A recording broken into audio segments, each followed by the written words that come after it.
Merci Emmanuel Delannoy d'être venu à notre c'est 10e ou 11e année d'Écodialogue.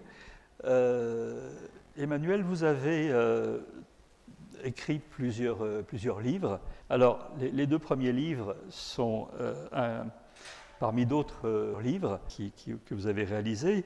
L'un s'intitule « L'économie expliquée aux humains ».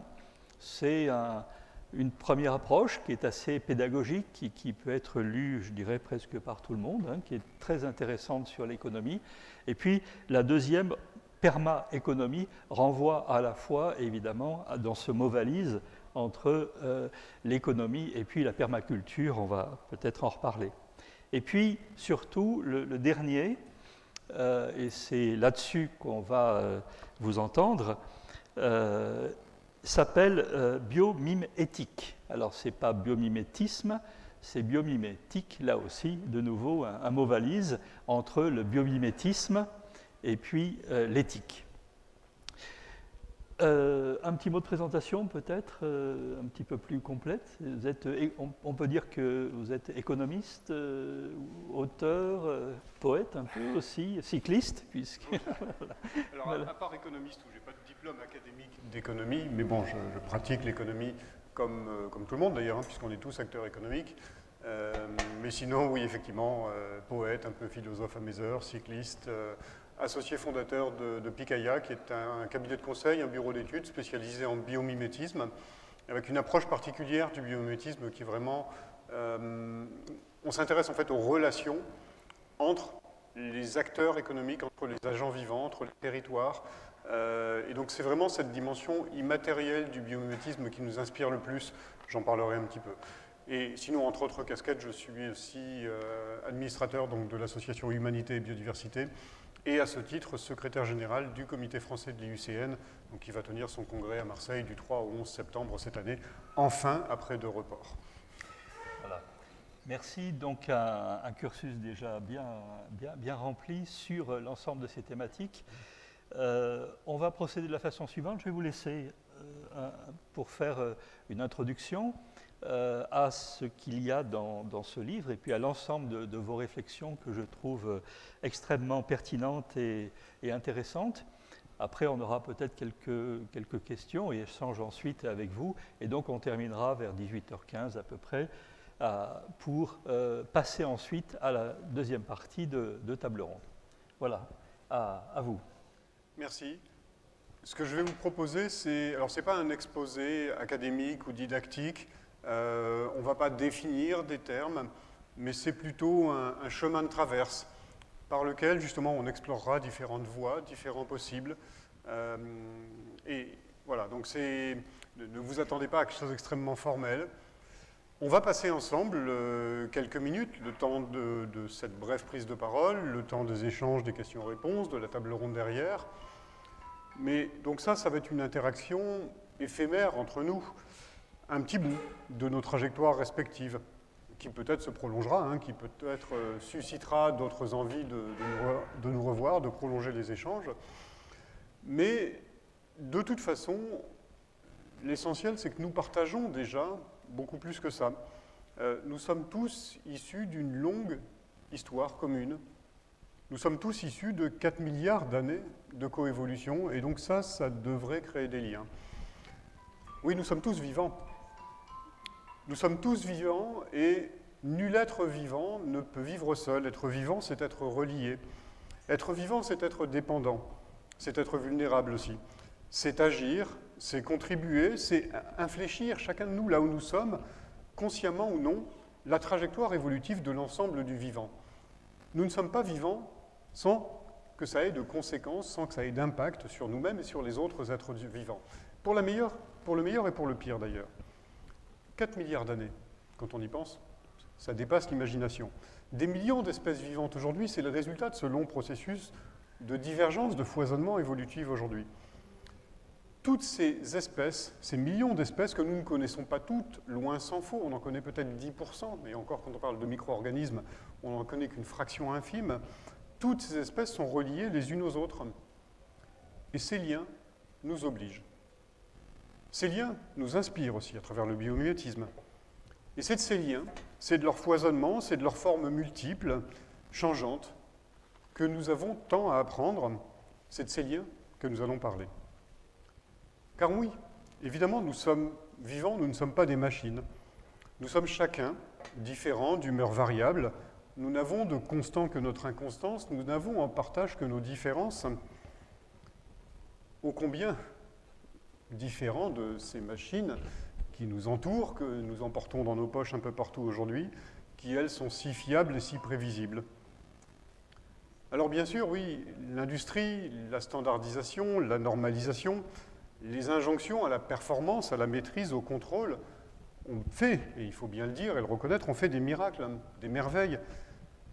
Elles ont en tout cas fait la preuve de leur efficacité. Mais à quel prix? Imaginez un champ de blé. On est en plein dans la saison des moissons. Vous regardez ce champ de blé, d'abord vous avez une seule espèce. Ensuite, vous avez seulement des clones d'une seule espèce. Le patrimoine génétique de chacune de ces tiges de blé est la même sur toute la surface du champ. La conséquence, c'est que toutes les tiges font 90 cm de haut à peu près. C'est vachement pratique pour régler la hauteur de la barre de coupe de la moissonneuse-batteuse. Mais zéro diversité. Zéro variation, surtout pas. S'il y avait la moindre variation, ce serait un problème. Maintenant, les clients que nous sommes tous, le client, il n'a qu'à acheter ce qu'on a à vendre, c'est-à-dire ce qu'on sait produire, ce qu'on sait fabriquer en grande série, au faible coût. Et donc, on va formater ses désirs. C'est plus simple que de faire l'inverse. Vous imaginez s'il fallait s'intéresser aux vrais besoins des gens? Et les salariés dans les entreprises, ils n'ont qu'à faire ce qu'on leur dit de faire, ils n'ont qu'à appliquer les procédures. Pourquoi? Mais pourquoi si? À quoi ça servirait de leur expliquer pourquoi ils doivent faire ça? Qu'est-ce qu'on y gagnerait? Et les enfants dans les écoles? Alors on fait la même école pour tous les enfants. On fait le même programme, la même pédagogie. Sinon, vous imaginez le bazar s'il fallait s'intéresser à chaque enfant individuellement? Peut-être que ça vous choque, ce que je viens de dire. Si ça vous choque, c'est normal. Il y a quelque chose d'humain en vous. Parce que vous avez raison d'être choqué. Les travailleurs, les clients, les salariés, les enfants, et même les blés, sont vivants. Mais souvent, dans notre monde actuel, pour les meilleures intentions du monde d'ailleurs, on met en place des manières de faire, des procédures, une économie, une école, une agriculture, une gouvernance, qui oublient le simple fait que nous sommes tous vivants. Alors imaginons maintenant, imaginons l'inverse. Imaginons qu'une agriculture, qu'une économie, qu'une gouvernance ou un système éducatif qui tienne compte de ce simple fait que nous soyons vivants existe. La bonne nouvelle, c'est que oui, ça existe. Ça existe, et ces systèmes-là misent sur la diversité plutôt que sur l'uniformité, sur les complémentarités plutôt que sur la compétition, sur la variation, sur le foisonnement, la créativité, la spontanéité, au lieu de s'acharner à lutter contre toutes ces variations et tout ce foisonnement du vivant. En agriculture, on appelle parfois ça agroforesterie, de plus en plus on parle de permaculture, et donc en économie, j'ai proposé d'appeler ça la permaéconomie. Alors comment ça marche? Ça repose sur des principes qui sont finalement des principes assez simples, encore une fois, la reconnaissance du fait que chacun d'entre nous, nous sommes vivants, et que ces entreprises sont aussi des collectifs d'êtres vivants. On y reviendra. En permaculture, le principe fondamental, c'est que ce n'est pas la plante qu'on va nourrir, c'est le sol qu'on va nourrir. Si je traduis cela d'un point de vue plus large, ça veut dire qu'on ne cherche pas à faire les choses, on ne cherche pas à brusquer les choses, on cherche à les rendre possibles, on cherche à faire en sorte que les choses arrivent. On cherche à créer les conditions de la confiance, les conditions de l'épanouissement, les conditions de la coopération, à travers un objectif qui est un peu paradoxal, c'est d'agir le moins possible. Agir, oui, mais là où il le faut, là où c'est nécessaire. Mais l'objectif qu'on recherche, c'est de rendre les acteurs, les systèmes de production le plus autonomes possible. Un permaculteur au jardin, il va chercher à faire en sorte que son jardin trouve de lui-même son équilibre et soit le plus autonome possible. Il va travailler avec la biodiversité, il va travailler avec le vivant, sans la brusquer, en respectant ses rythmes, en respectant cette diversité, cette divergence. On a parlé d'éducation. Vous avez tous entendu parler de ces approches éducatives, qu'on dit parfois alternatives, qu'on dit parfois complémentaires, de ces approches qui misent sur la curiosité des enfants, sur leur spontanéité, sur leur appétence à interagir, à jouer. Quelle formidable énergie renouvelable, gratuite, abondante, sur laquelle on peut vraiment miser. Montaigne disait « Enseigner, ça n'est pas remplir un vase, c'est allumer un feu ». Mais ce feu, il est déjà là, il brûle déjà. On n'a qu'à miser sur lui. Il y a des écoles où les enfants ont les yeux qui pétillent. Il y a des écoles où les enfants rêvent, où les enfants s'émerveillent, où les enfants jouent et apprennent et retiennent beaucoup plus de choses. Donc ça ne vous étonnera pas si je vous dis que cette approche-là de l'école, elle est beaucoup plus proche de la permaculture que de la monoculture. Ce sont exactement les mêmes principes. Et donc ces principes-là, qu'est-ce qui nous empêche de les appliquer dans le management des entreprises? Qu'est-ce qui nous empêche de les appliquer dans les relations clients, dans les modèles économiques, dans les écosystèmes, dans les coopérations au sein d'écosystèmes économiques? Vous allez me dire, d'accord, mais qu'est-ce qu'on va y gagner? Bon, on va y gagner presque rien, mais des choses essentielles. Par exemple, on parle beaucoup ces derniers temps, cette dernière année et demie, de résilience. Tiens, on a parlé de mot valise. Là, ce n'est pas un mot valise, c'est un mot armoire normande. Là. On y met plein de choses dedans, sauf que personne ne sait ce qu'on y met dedans. La résilience, c'est comme une sorte d'incantation, finalement, il faudrait être résilient, mais personne ne nous dit qu'est-ce qui crée les conditions de la résilience. Et puis peut-être à quoi ça sert d'être résilient. Bah, figurez-vous qu'un certain nombre d'écologues, vous savez, les écologues, c'est les scientifiques qui étudient le fonctionnement des écosystèmes, se sont posé la question, se sont demandé comment vous pouvez essayer d'évaluer, d'anticiper la capacité de réaction d'un écosystème donné, comme la grande barrière de corail, comme une forêt, comme une zone humide, la forêt amazonienne, à des crises ponctuelles. Et ce qu'ils ont découvert va vous intéresser parce que ça nous concerne tous. La résilience des écosystèmes repose sur 3 critères. Premièrement, c'est la diversité. Plus il y a d'espèces au sein d'un écosystème, plus il y a de diversité génétique au sein de ces espèces, plus il y a de modalités d'interaction différentes entre les espèces qui peuplent ces écosystèmes, plus vous avez de modalités de réponse potentielle à la crise qui va venir différenciées. Et donc une capacité de réponse finalement. Et là, la biodiversité, elle agit comme un réservoir de possibles, comme une assurance vie face à l'imprévu. Quand on parle d'imprévu aujourd'hui, ça devrait nous concerner. Ensuite, il y a l'autonomie. On est tous spectateurs de cette formidable symphonie qu'est le printemps, chaque année, et on s'en réjouit. Le printemps, c'est une symphonie sans chef d'orchestre. Il n'y a pas de chef de projet, il n'y a pas de tableur Excel, il n'y a pas de diagramme de Gantt, il n'y a pas d'anticipation, de planification, etc. Chaque acteur de l'écosystème sait ce qu'il a à faire au moment où le printemps arrive. Dans les écosystèmes, chaque acteur est autonome. Le but de chacune des espèces, c'est de se perpétuer, c'est de transmettre son patrimoine génétique, et elle le fait de manière totalement autonome en interagissant avec les autres espèces. Ensuite, vous avez le 3e critère, la capacité d'apprentissage. Alors, capacité d'apprentissage, vous allez me dire, mais c'est quoi dans un écosystème? Dans un écosystème, c'est la capacité à capter un signal, à le traiter et à en faire quelque chose. Ça, c'est la réponse immédiate, c'est ce qu'on pourrait appeler la boucle 1 d'apprentissage. C'est la manière dont, par exemple, les arbres vont communiquer entre eux.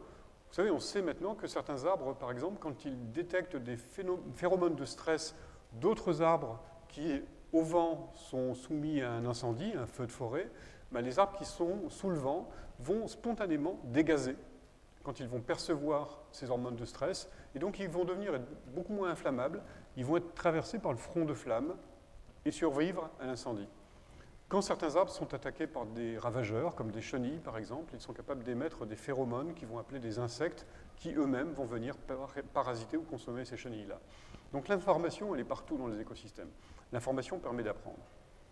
Mais évidemment, si je vous dis ça, ce n'est pas forcément très satisfaisant. Une crise, ce n'est pas seulement la réponse immédiate à la crise qui est importante. C'est encore une fois la capacité de traiter ce signal, de retenir quelque chose et surtout d'éviter d'avoir à affronter les prochaines crises. Les écosystèmes ont cette plasticité évolutive Et là, on rentre dans ce qu'on appelle les boucles 2 et 3 d'apprentissage, hein, le niveau 3 étant l'apparition de nouvelles espèces, etc., mais le niveau 2 étant des modifications durables de comportement, des modalités d'interaction, d'agencement des acteurs au sein des écosystèmes. Tout ça dans le but, évidemment, de renforcer non seulement la résilience, mais en plus la capacité d'anticipation de ces écosystèmes naturels, non anthropisés, au stress, aux crises à venir. Mais finalement, quand on regarde ce qui marche dans les écosystèmes naturels, on se dit, mais pourquoi ça ne marcherait pas dans nos systèmes de production, dans nos systèmes éducatifs, dans nos systèmes de gouvernance à nous, dans nos villes, dans nos sociétés, dans nos territoires? Après tout, nos systèmes sont aussi sont aussi des écosystèmes.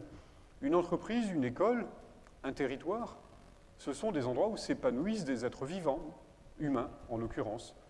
Et finalement, une forêt, si on est d'accord pour dire qu'une forêt est un super-organisme, au même titre qu'une ruche est un super-organisme ou qu'une fourmilière est un super-organisme, ben finalement, une entreprise, une ville, un territoire, c'est un super-organisme composé d'êtres humains qui lui-même interagit avec d'autres super-organismes au sein de territoires, d'écosystèmes économiques. En l'occurrence, l'écologie, je vais vous donner une définition qui est la plus simple que j'ai trouvée, mais aussi la plus juste, la plus exacte. L'écologie, c'est la science des relations entre les êtres vivants. La science des relations entre les êtres vivants. Ça devrait nous concerner. Nous sommes des êtres vivants. Je l'ai dit, nos entreprises, nos territoires, nos écoles, nos villes sont des êtres vivants, sont des super-organismes. Donc ces trois principes qui régissent la capacité de résilience des écosystèmes s'appliquent aussi dans nos systèmes à nous. Et donc, on va pouvoir apprendre des choses des écosystèmes. Mais au-delà de la résilience, qu'est-ce qu'on va y gagner? Encore une fois, la résilience, si c'est juste être capable d'encaisser les crises pas trop mal et de rebondir après, c'est pas très satisfaisant. Donc il faut chercher autre chose. Peut-être qu'il y a un mot-clé qu'on pourrait creuser un tout petit peu, qu'on commence à entendre, pour l'instant à bas bruit, mais c'est en train de monter. C'est un mot qui remplace beaucoup de mots qui sont usés jusqu'à la corde, jusqu'aujourd'hui. Ce mot-là, c'est prospérité. Prospérité, ça vient du grec spéro, qui veut dire se projeter, bondir, et pro, qui veut dire en avant. C'est très loin, quand je le décris comme ça, hein, la prospérité, c'est la capacité à se projeter dans l'avenir, c'est très loin du sens réducteur qu'on a donné dans le langage courant à ce mot, qu'on a dépouillé de son sens. Prospéro, c'est la question de retrouver confiance en l'avenir, mais pour retrouver confiance en l'avenir, il faut retrouver confiance en nous. C'est retrouver confiance en notre capacité de préparer l'avenir, en notre capacité de coopérer les uns avec les autres pour aborder ensemble l'avenir et pour le rendre non seulement vivable, non seulement acceptable, mais surtout désirable.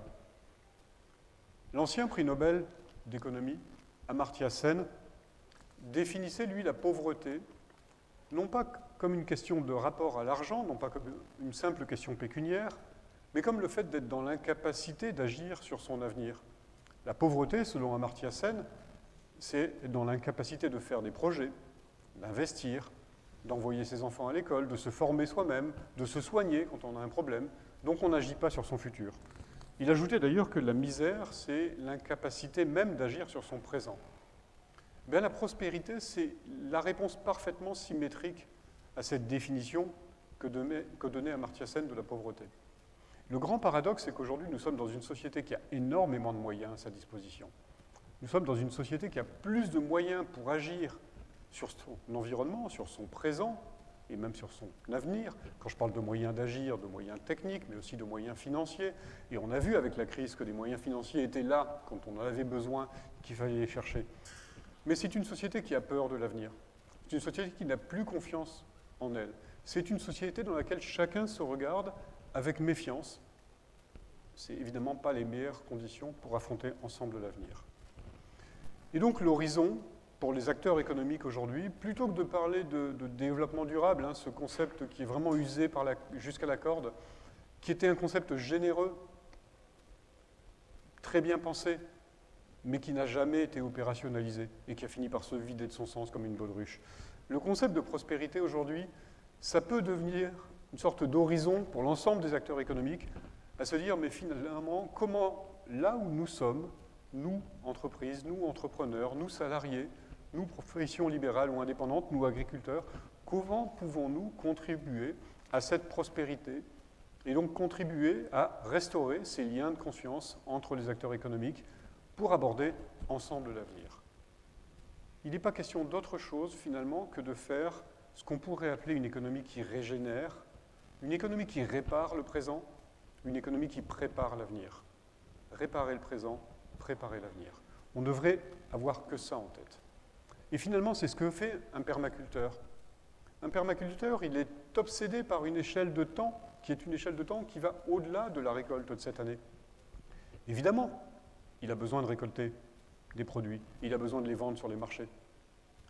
Mais ce qu'il va faire, c'est d'abord nourrir son sol, restaurer la capacité de son sol à accueillir la biodiversité microbienne qui fait la richesse des sols, cette biodiversité des sols qui permet au sol de stocker les nutriments, le carbone, l'azote, le phosphore dont ont besoin les plantes. Ce sol, cette biodiversité du sol qui va permettre au sol de stocker l'eau aussi sur des plus longues durées.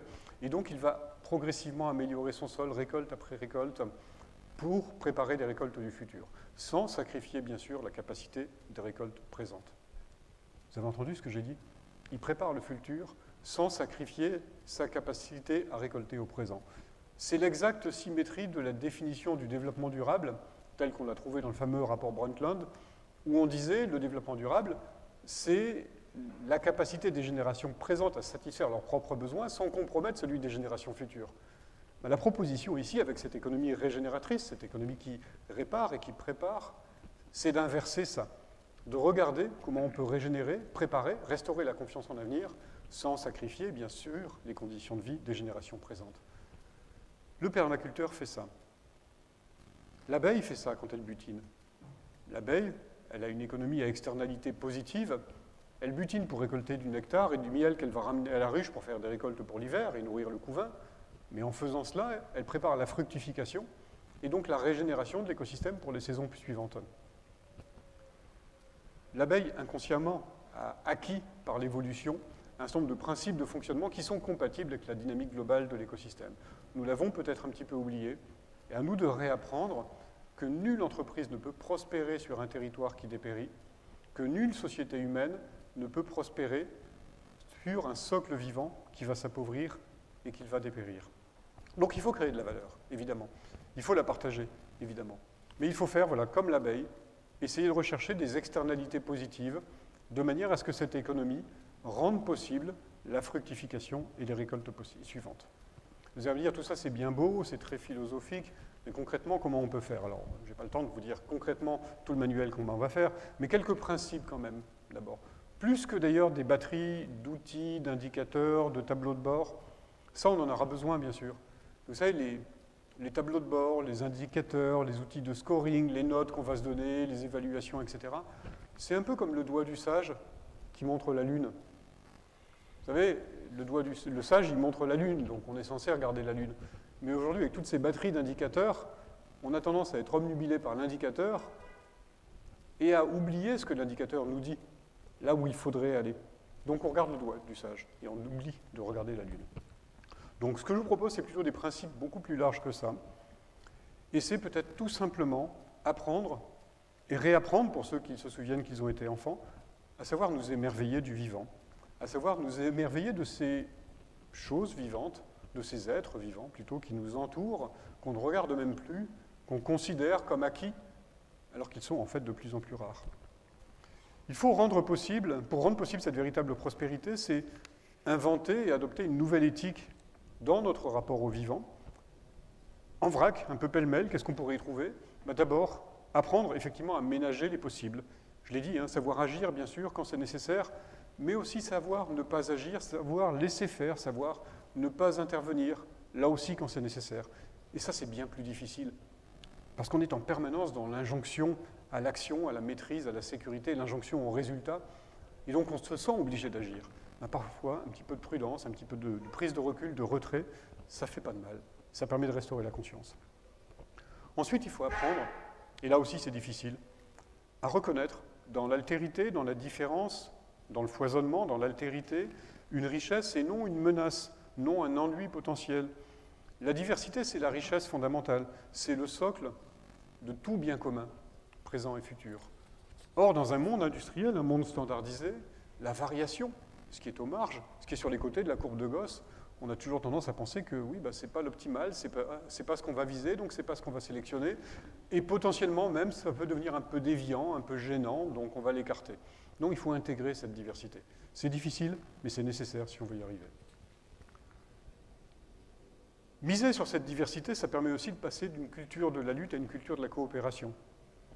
Je vais vous donner un exemple simple. On parle de symbiose industrielle, on parle d'écologie industrielle et territoriale. Vous savez, ces écosystèmes d'acteurs économiques où les déchets des uns sont les ressources des autres. Ben ça marche si vous avez des entreprises qui ont des métabolismes, entre guillemets, extrêmement variés et complémentaires les uns des autres. Si vous n'avez qu'une seule type d'entreprise sur un territoire donné, ben ça veut dire que toutes ont les mêmes besoins, les mêmes nourritures, et toutes ont les mêmes déchets, parce qu'elles vont sortir. Et donc là, on n'arrivera pas à boucler les flux. On a besoin de cette diversité pour pouvoir coopérer. Et donc, de temps en temps, il faut accepter aussi de lâcher prise, de mettre entre parenthèses la permanente quête de maîtrise qui est la nôtre, pour nous donner une chance de faire confiance, de rendre possible la coopération. Passer, en quelque sorte, du mépris, voire de la peur, à l'écoute attentive et bienveillante vis-à-vis des autres, vis-à-vis de ceux qui ne sont pas comme nous. Dernier point, peut-être, c'est un point qui est essentiel. Nous ne sommes pas extérieurs au vivant. Nous ne sommes pas hors de la nature. Mais nous ne sommes pas non plus dans la nature. Nous sommes de la nature. Nous sommes la nature. Nous sommes vivants. Nous sommes reliés aux autres. Le concept d'Ubuntu, en langue bantoue, ça veut dire « je suis ce que nous sommes ». Boris Cyrulnik dit, d'une manière assez intéressante, le paradoxe de la condition humaine, c'est qu'on ne peut devenir soi-même que sous l'influence des autres. C'est vrai des individus adultes que nous sommes, mais c'est vrai aussi de l'espèce que nous sommes. Cette espèce, elle n'est humaine, elle est ce qu'elle est que parce qu'elle est dans des relations d'interdépendance et qu'elle a coévolué avec d'autres êtres vivants. Supprimez ces relations d'interdépendance et de coévolution, vous n'avez plus de conditions de vie authentiquement humaines. Et donc, contrairement à ce que j'ai moi-même dit pendant de longues années, et ce qu'on dit encore très souvent aujourd'hui, ce n'est pas le vivant qui est en crise. C'est notre relation au vivant qui est en crise. Et c'est à travers ces quelques principes, ce nouveau regard qu'on va jeter sur le vivant, grâce en partie d'ailleurs au biomimétisme, qu'on va pouvoir réinventer ce nouveau rapport au vivant. Je vous ai demandé tout à l'heure d'imaginer un champ de blé. Maintenant, je vais vous demander de fermer les yeux parce que c'est un petit peu plus difficile. Imaginez que vous êtes sur la côte basque, par exemple. Vous avez des grandes vagues qui arrivent et vous avez des surfeurs qui surfent sur les vagues. Est-ce que le surfeur, il maîtrise la vague? Est-ce que le surfeur va chercher à contrôler la vitesse, la puissance, la hauteur, la direction de la vague? En aucun cas. En aucun cas, il n'aurait cette prétention-là. Ce que le surfeur va par contre extraordinairement bien contrôler, ce sont ses mouvements, ce sont ses gestes, ce sont les moindres variations des angles de son corps, de la manière dont il va répartir son poids sur la planche, qui vont lui permettre d'interagir avec la vague. En quelque sorte, ce que fait le surfeur, c'est exactement l'inverse de ce que nous faisons avec le vivant. Le surfeur ne cherche pas à maîtriser la vague, il cherche à maîtriser les outils qui lui permettent d'interagir avec le vivant. Nous avons cherché à mettre au point des outils qui nous permettraient de contrôler le vivant, sauf que c'est un échec, ça n'a pas marché, ça ne peut pas marcher, ça ne marchera pas, jamais, pour des raisons très profondes, très fondamentales. Donc en fait, on a cherché à maîtriser le vivant, et en cherchant à maîtriser le vivant, on a perdu le contrôle des techniques qu'on a voulu mettre au point pour maîtriser le vivant. La réinvention de notre rapport aux techniques et de notre rapport au vivant, c'est de faire exactement l'inverse. De faire comme le surfeur, de surfer dans la joie, dans la grâce, le plus longtemps possible, à la crête de l'évolution, à la crête du vivant. Et je vois derrière ça, je vois derrière cette image, aucun renoncement, aucun sacrifice, aucun recul, parce que ça n'a jamais existé. C'est quelque chose de radicalement nouveau qu'il nous faut inventer aujourd'hui. Mais c'est par là même, c'est par le changement de ce regard et de cette manière d'interagir que nous avons avec le vivant, la diversité, la biodiversité, que nous pourrons enfin regarder sereinement l'avenir et retrouver le vrai sens de ce mot, prospérité. Merci. Merci beaucoup pour cette introduction. Quelques points qui m'ont un petit peu interpellé à la lecture de ce livre, donc biomimétique. Le premier par rapport au vivant et par rapport à la coopération que vous venez d'évoquer. Dans le vivant, notamment dans le monde animal, il n'y a pas que de la coopération, il y a beaucoup de concurrence, il y a des prédateurs. Ça se passe des fois pas si bien que ça par rapport à la question de la relation entre les animaux. Alors évidemment, ils sont là aussi pour manger, pour vivre, etc. Mais on est quand même dans une situation qui est souvent entre concurrence et coopération. Est-ce que pour nous, dans le biomimétisme en quelque sorte, on va retrouver aussi, je dirais, cette dualité entre concurrence et coopération? Alors, on peut parler effectivement de compétition et de coopération, où là il y a des choix qu'on peut faire nous consciemment, hein, que les espèces dans les écosystèmes ne font pas consciemment évidemment. Mais par contre, c'est clair qu'il y a des stratégies évolutives, des stratégies de niche qui font que, en fait, les espèces cherchent la plupart du temps par l'évolution à fuir la compétition. Si des espèces se spécialisent sur des niches écologiques, par exemple, pourquoi est-ce que vous avez des animaux diurnes et des animaux nocturnes? Pourquoi certains rapaces chassent le jour et d'autres la nuit? Ben, c'est tout simplement pour éviter d'être en compétition les uns avec les autres. On ne mange pas au même moment, on n'est pas actif au même moment, et donc on ne va pas en permanence se frotter les uns les autres. Quand vous êtes dans un mode de compétition, vous êtes sur un jeu qui est un peu perdant-perdant, puisqu'il faut dépenser de toute façon l'énergie qu'il faut pour aller chasser, trouver ses proies, ses ressources, etc., mais en plus le faire en concurrence, en compétition avec une autre espèce qui va faire la même chose. Donc c'est une stratégie qui n'est pas gagnante. Et donc, contrairement à ce qu'on pense souvent, oui, la compétition, effectivement, joue un rôle important dans l'évolution, mais comme le dit Jean-Marie Pelt, hein, d'ailleurs, c'est la deuxième jambe. C'est la coopération qui va créer du neuf dans l'évolution, c'est la compétition qui va sélectionner les innovations du vivant qui marchent le mieux. Et il faut avoir en tête ces deux jambes en permanence. Après, il y a un autre point que je trouve intéressant, que vous avez rappelé tout à l'heure, c'est celui, effectivement, de la prospérité. Ouais. Mais on est aussi baigné depuis des années dans le terme de croissance. Chaque fois qu'on va ouvrir une émission ou un poste de radio sur lequel il y a un politique en général, voilà, la réponse est la croissance. Bien. On a un auteur, alors je crois que c'est de mémoire Tim Jackson, me semble-t-il, oui. Voilà, qui a écrit un livre très intéressant qui s'appelle « Prospérité sans croissance ». Oui. Quel est votre avis par rapport à ça et justement sur cette dichotomie entre croissance et prospérité? Alors c'était très intéressant parce que le livre de Tim Jackson, il posait un premier jalon, mais il a pas loin de 15 ans, hein, si je ne m'abuse, oui, ce livre-là, oui. Il est quand même pas tout neuf. Et à l'époque, quand je l'ai lu, je me souviens être resté sur ma faim en disant c'est vachement malin, il a vraiment posé les questions et les termes du problème, mais il nous manque à la fois le cadre macroéconomique pour essayer de comprendre qu'est-ce que ça pourrait être cette prospérité dans un monde fini, dans un monde sans croissance illimitée, des flux de ressources, des flux d'énergie, etc. Et ça nous manquait. Et puis derrière, il nous manquait des modèles économiques et un cadre un peu microéconomique pour essayer de dire mais comment une entreprise pourrait tirer parti et créer de la valeur dans ce contexte-là.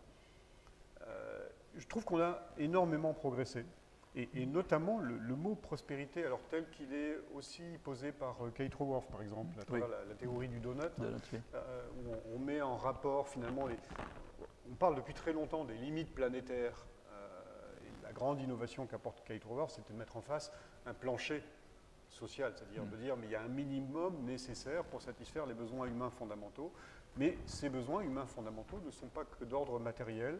C'est aussi des besoins d'expression, de libre arbitre, d'appartenance à la société dans laquelle je vis, je m'épanouis, etc. Et finalement, ce que dit Kate Raworth, c'est qu'il faut être agnostique de la croissance. C'est-à-dire que la croissance, c'est juste pas la bonne manière de poser la question. C'est ni le problème, ni la solution. C'est contextuellement parfois nécessaire. Et effectivement, il est vraisemblable qu'au sortir de la crise comme celle qu'on vient de traverser là, on a contracté beaucoup de dettes, on aura besoin de croissance pour rembourser la dette, mais il ne faut pas oublier que le PIB, donc qui est l'indicateur qui mesure la croissance, a été inventé par des économistes comme Keynes et d'autres, dans un contexte de sortie de conflit mondial, pour mesurer la capacité des États à rembourser la dette et à financer leur reconstruction. Donc c'est un indicateur qui a toute sa pertinence dans un certain contexte.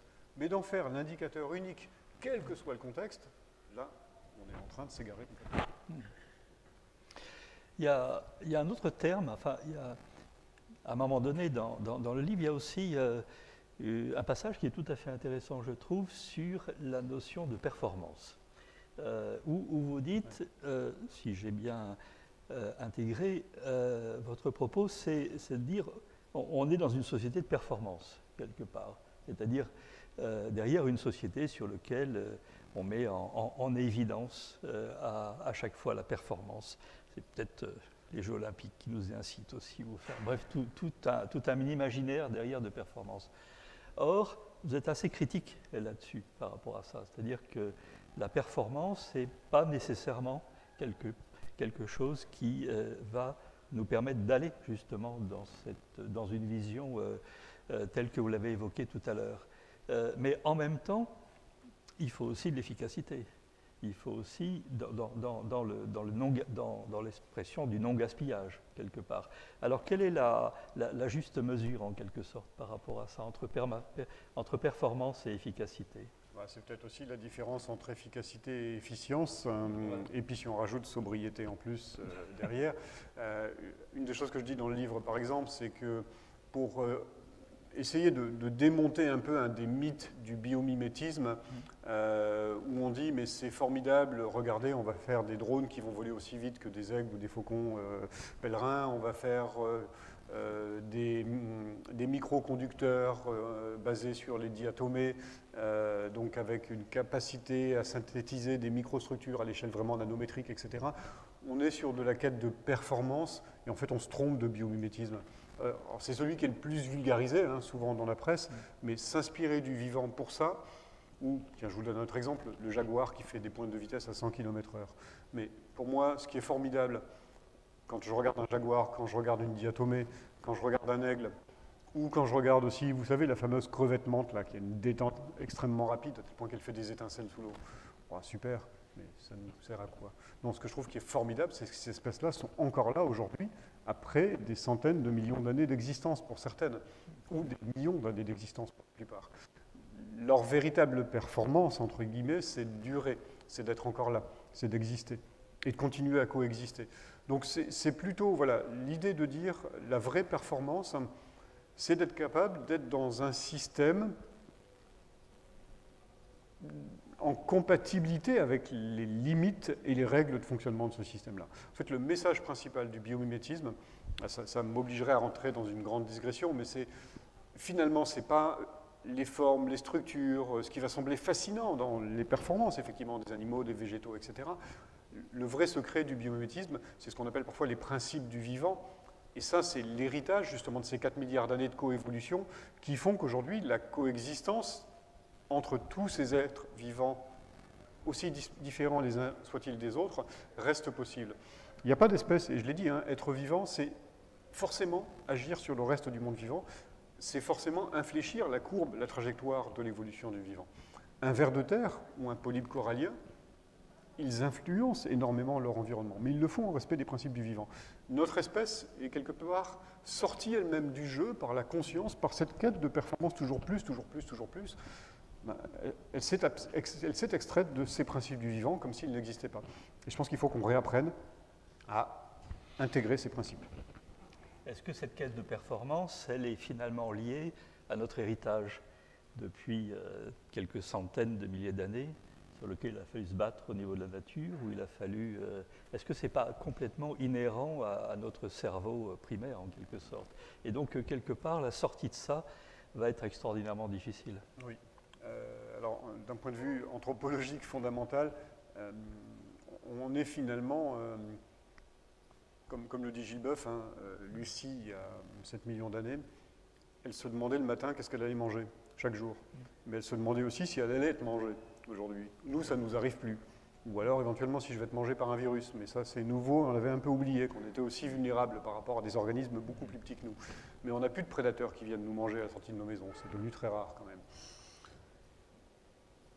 L'être humain, il n'a pas des jambes pour courir vite, il n'a pas des grosses griffes, il n'a pas des grosses dents, il a juste un gros cerveau. Et avec ce cerveau est venue la ruse. La rue, c'est une manière de ne pas affronter le danger, de le contourner, de s'échapper. On pourrait considérer, par exemple, que le premier geste symboliquement d'abstraction des limites et des principes du vivant, c'est l'arme de jet. À partir du moment où nos ancêtres Néandertal et Cro-Magnon n'ont plus besoin de porter un pieu pour le planter dans le thorax d'un animal pour le capturer, pour le manger, mais qu'on a inventé les propulseurs ou les arcs, on a eu une capacité de destruction qui a été complètement démultipliée.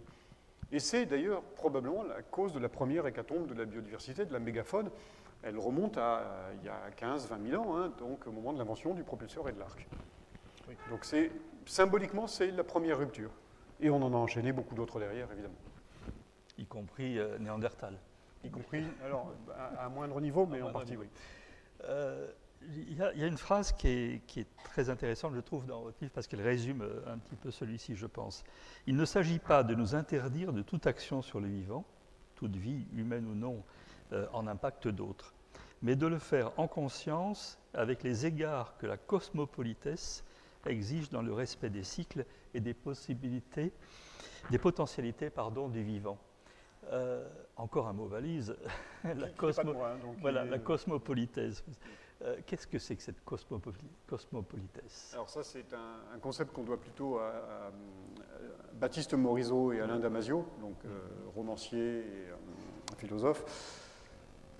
C'est l'idée finalement d'inventer, là aussi, tiens, la politesse.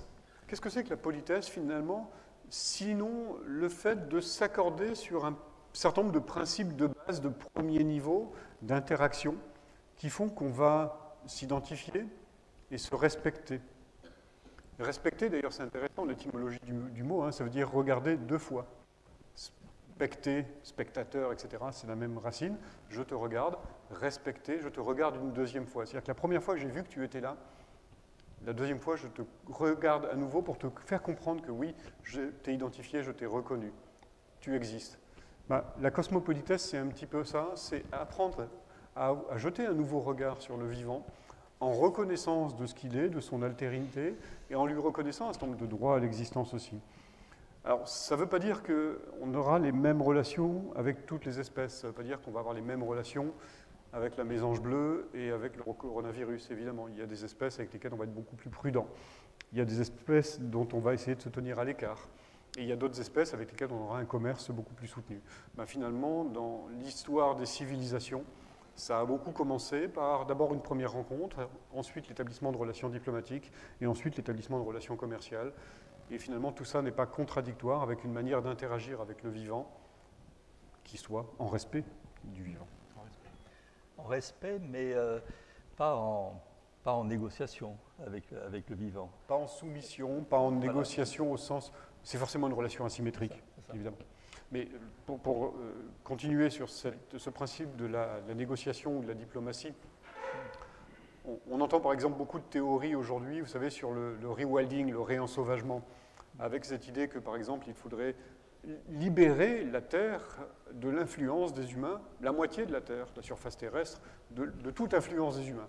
D'abord, c'est totalement impossible aujourd'hui, compte tenu de l'ensemble de ce qui a pu se passer, de la machine climatique qui s'emballe, etc.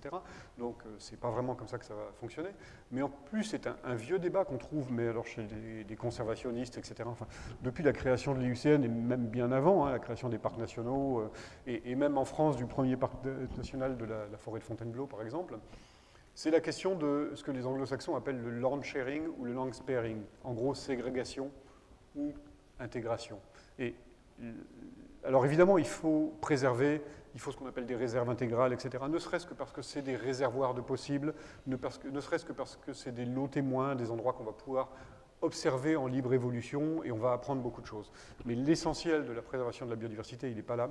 Il est plutôt dans le partage des espaces et il est plutôt dans notre capacité à réaccueillir de la biodiversité là où on en a moins, dans les espaces agricoles, dans les espaces économiques, industriels et dans les villes, bien évidemment.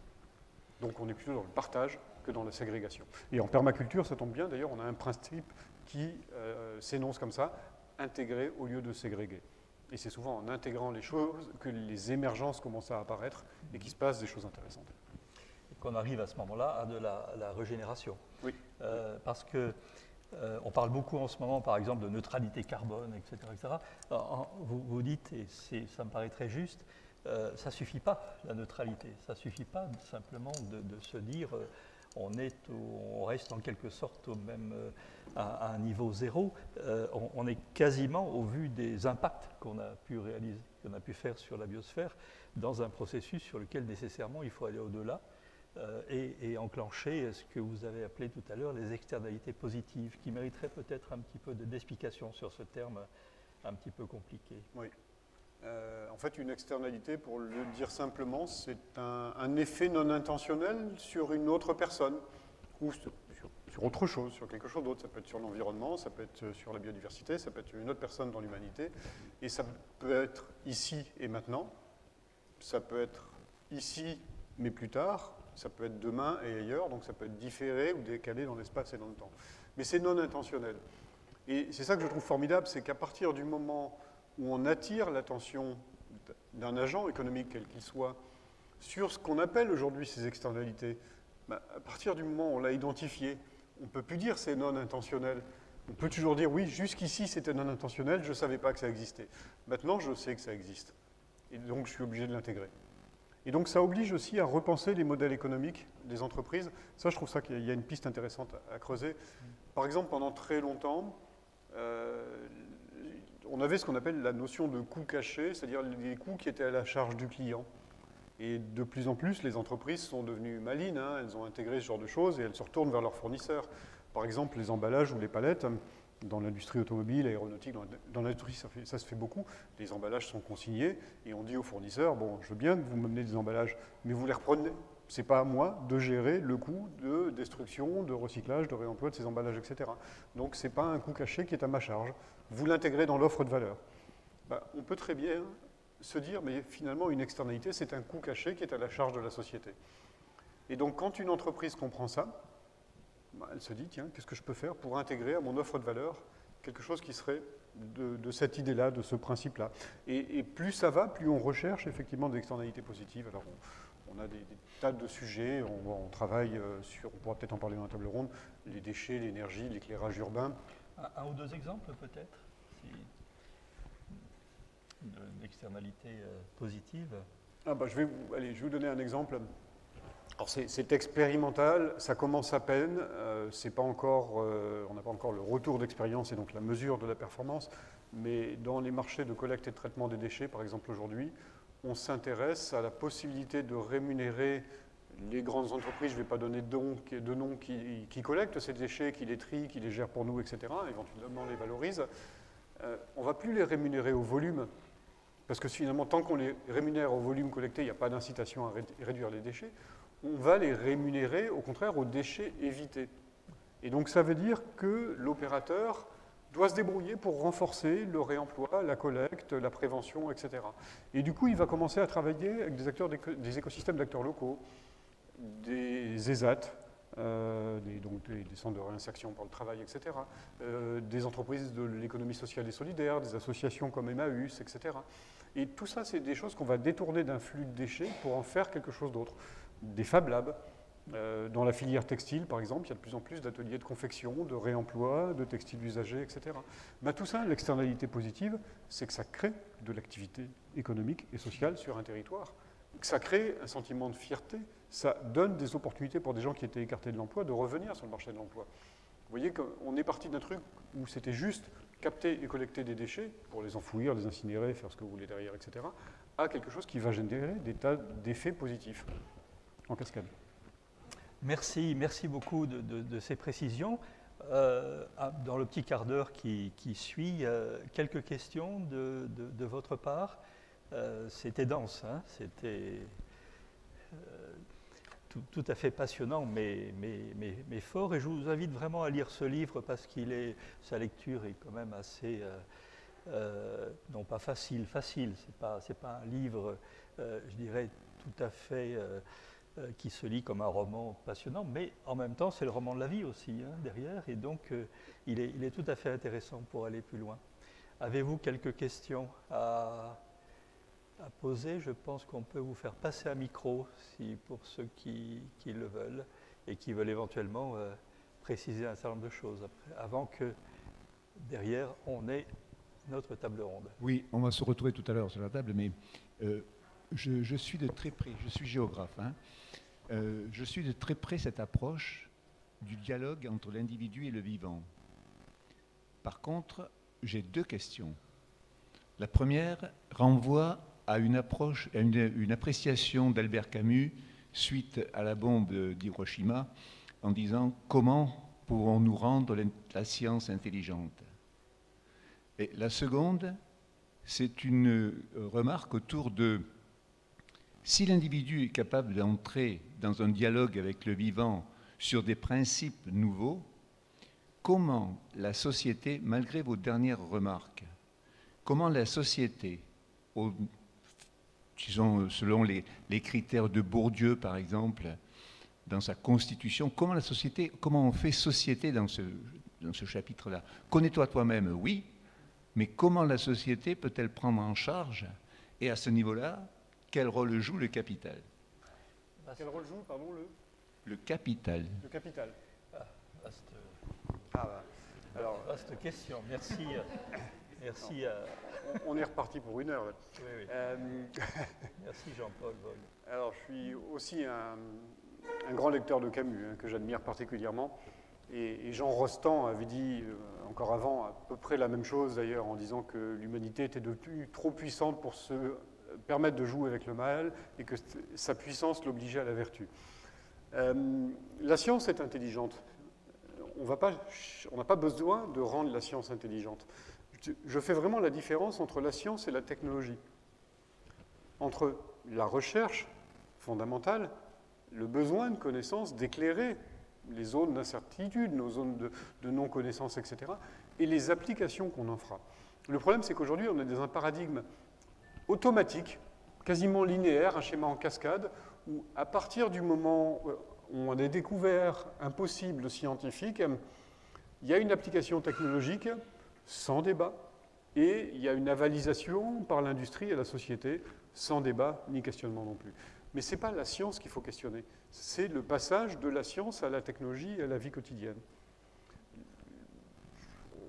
Alors c'est des sujets qui sont éminemment sensibles, mais si on parle simplement d'OGM, par exemple, il se trouve que j'ai écrit un mémoire sur les OGM pendant que j'étais en master spécialisé. L'OGM, il n'est pas questionné dans le monde scientifique, c'est un outil de recherche fondamental qui est essentiel aujourd'hui.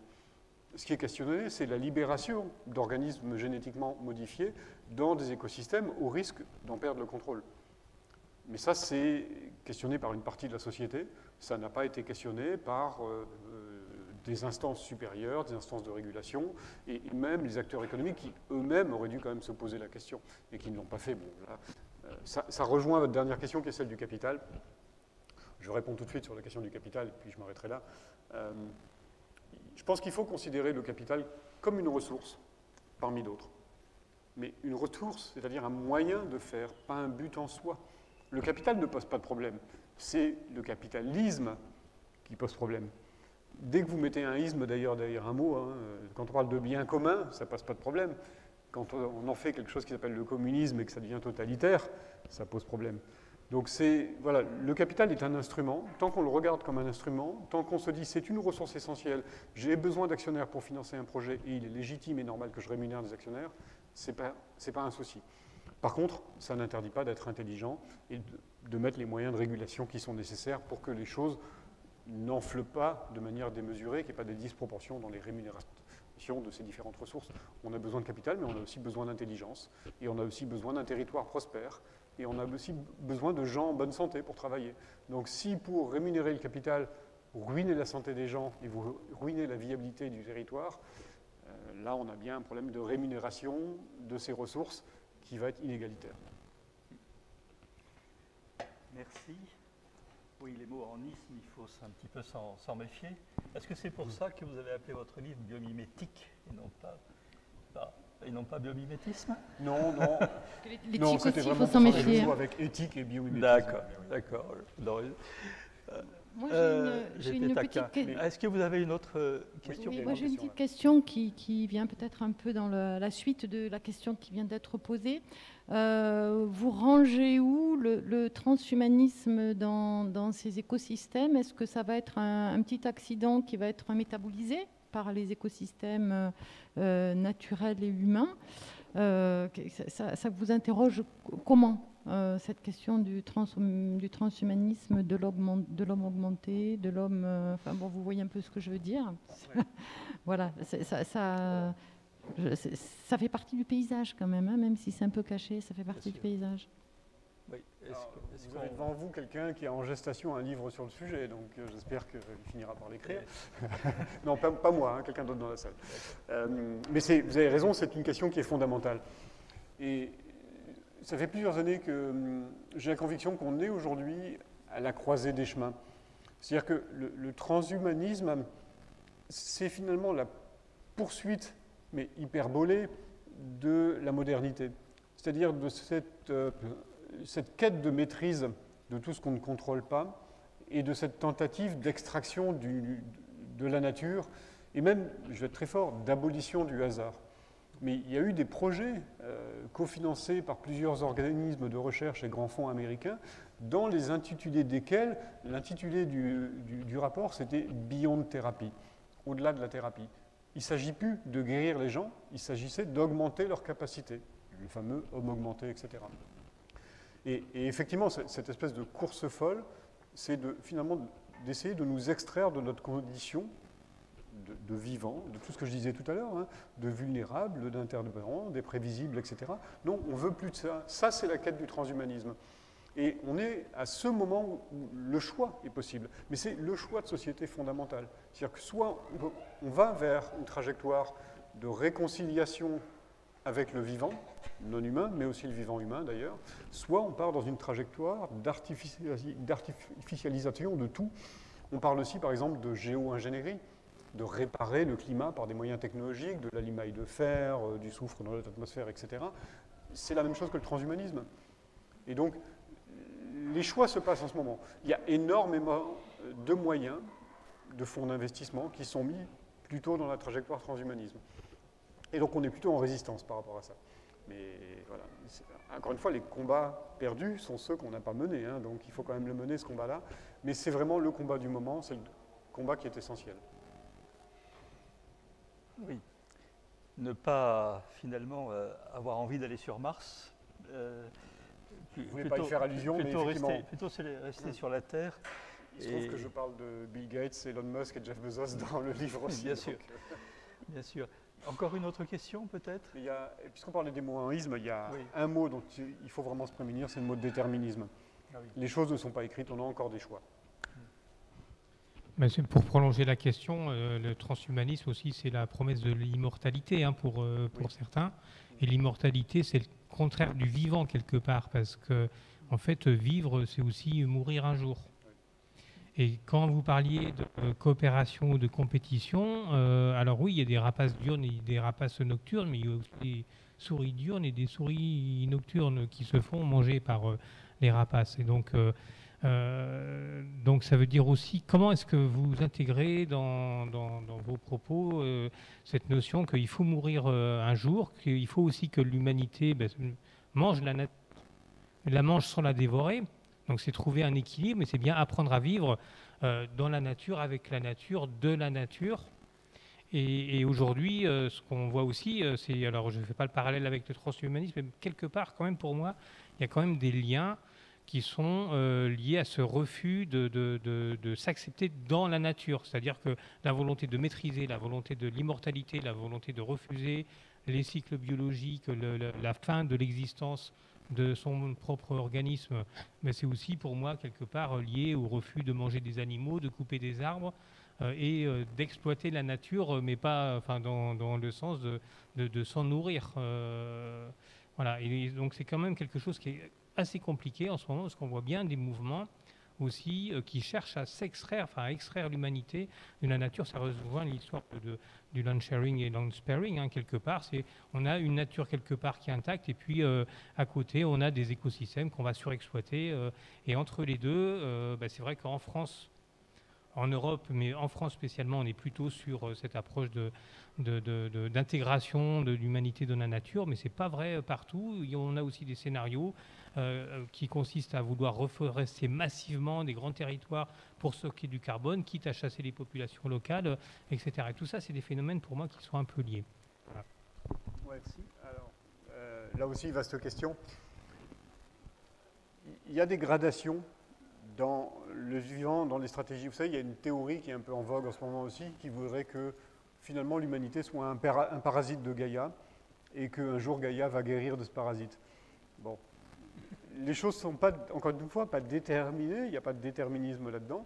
Quand on regarde dans l'histoire de l'évolution, des organismes, ou leurs ancêtres, etc., qui ont à un moment donné été des parasites, peuvent à d'autres moments devenir des symbiotes. Et en fait, un mauvais parasite, c'est celui qui tue son hôte. Un parasite, mais qui profite de son hôte sans lui faire trop de mal, etc., on commence à rentrer dans quelque chose qu'on appelle le commensalisme. Hein. Je tire parti de l'autre, mais je ne lui fais pas de mal. Et puis, on peut aller au-delà et de dire, mais finalement, on peut rentrer dans une relation symbiotique dans laquelle je lui prends, bien sûr, mais je lui donne aussi, en même temps. Et la relation est mutuellement bénéfique. Je crois qu'on peut être dans cette relation-là, c'est-à-dire de se dire qu'on ne va pas avoir d'influence sur la nature, sur le vivant, etc., c'est un mythe. On a forcément une influence. On consomme forcément, même moi qui suis végétarien, je consomme des plantes, hein, et on sait aujourd'hui que les plantes ont une forme d'intelligence, de sensibilité, etc. Je ne vais pas m'arrêter de manger des plantes pour autant. Donc il faut bien que je mange quand même. Donc on a forcément cette interaction-là. Mais encore une fois, tout dépend comment vont être cultivées les plantes, les légumes que je vais manger, etc. Est-ce que ça va être des pratiques agricoles qui vont régénérer l'écosystème ou est-ce que ça va être des pratiques agricoles qui vont détruire l'écosystème? Est-ce que je suis un parasite? Est-ce que je suis un commensal? Ou est-ce que je suis un symbiote? On peut commencer à se poser la question. Mais c'est vrai aussi, aller à un autre niveau d'abstraction, dans les écosystèmes d'acteurs économiques. Quand vous avez des centrales d'achat avec des acheteurs aux dents longues qui règlent le parquet, des pouvoirs de monopole finalement, quasiment par rapport à la demande, ben vous avez en face des agriculteurs ou des PME de transformation qui sont complètement étranglés, et qui ne font plus de marge et qui n'arrivent plus à survivre. Parce que l'aspiration de la valeur se fait en aval au moment de la distribution. Ben là, on est plutôt sur une forme de mauvais parasitisme, on n'est pas du tout dans de la symbiose ou dans du partage de la valeur. Donc ça existe aussi à d'autres niveaux d'abstraction en économie. Merci. Encore une dernière question, peut-être? Non, sinon, j'aimerais bien que vous concluiez un petit peu comme dans le livre, finalement, sur la bifurcation, sur la grande bifurcation qu'on a actuellement, où on a vraiment le sentiment, alors c'est vrai sur la biodiversité, c'est vrai aussi sur d'autres thématiques, hein, notamment au niveau des ressources, sur ce momentum tout à fait étonnant qu'on est en train de vivre et sur lequel on a vraiment l'impression qu'il y a finalement deux chemins possibles, un chemin vers lequel on a l'air de courir tout droit et de façon très, très aveugle et dangereuse, et puis un autre chemin qui a l'air de plus en plus une sorte de sentier un peu escarpé, mais au moins qui est un chemin qui permet à ce moment-là, éventuellement, qui n'est pas un chemin définitif, qui est un chemin sur lequel il y a d'autres sentiers possibles. Il y a encore derrière la possibilité de revenir éventuellement un peu en arrière ou d'aller choisir autre chose. Et j'ai trouvé que cette conclusion-là très, très pertinente finalement par rapport à l'époque dans laquelle on est. Ben, j'ai rien à ajouter. Ah ben, merci. C'était un peu la réponse à la question du transhumanisme aussi. Oui. Il y a un chemin qui est non réversible. Il y a un chemin dans lequel, si on s'engage un petit peu trop, on ne pourra pas revenir en arrière. On se sera extrait de la nature, on se sera coupé à un tel point du socle vivant planétaire, on l'aura à un tel point dégradé qu'on n'aura pas d'autre choix que d'aller toujours plus loin dans l'artificialisation pour essayer de trouver des substituts à ce qui existait avant, gratuitement et en abondance, dans le vivant. Donc ce chemin-là, il est à sens unique. Et l'autre chemin qui nous préserve des marges de manœuvre futures, c'est effectivement un chemin de préserver le champ des possibles, de préserver la capacité de chaque génération à faire les choix qui vont la concerner. Et donc de faire en sorte, encore une fois, ce mot, un déterminisme, de ne pas déterminer l'avenir pour les générations futures. Et je crois que c'est vraiment quelque chose qui va être fondamental. Pas se tromper de chemin. Merci. Alors, on termine ainsi cette première partie. Bravo. Merci. C'était passionnant.